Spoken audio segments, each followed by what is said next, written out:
Oskar, kur mēs šodien esam atbraukuši? Šodien mēs esam ieradušies mazajā mežotnes Muižā eļot grīdu, jo visi priekšdarbi ir izdarīti. Ir saslīpēts, sapulēts un izmazgāta grīda. Iesim pastīties augšā.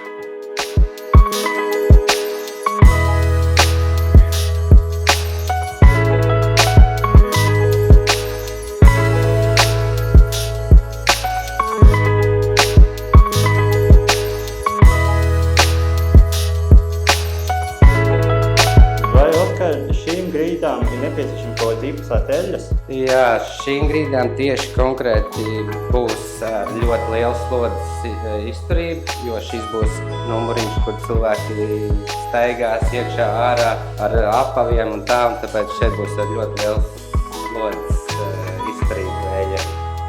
Labi, ok, nu tad eļosim.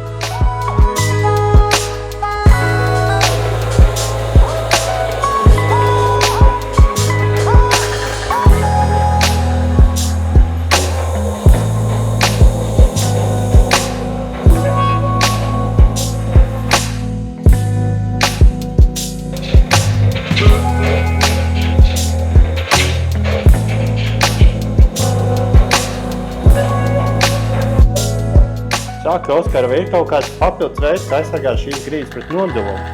Jā, protams, mēs šitai eļļai varam uzlikt pa virsū vasku, un vasku dažādi veidi, un var izvēlēties, kuru veidu jūs gribat. Oskar, vai ir kaut kāds veids, kā kopt šīs grīdas, kādi ieteikumi? Jā, protams, šīs grīdas varat sazināties ar grīdas guru, un grīdas guru jums visi izstāstīs par kopšanas līdzekļiem, kā pareizi kopt eļotas grīdas. Tas arī viss pagaidām. Skaidrs, Oskar, paldies. Nu tad grīdas guru vēl.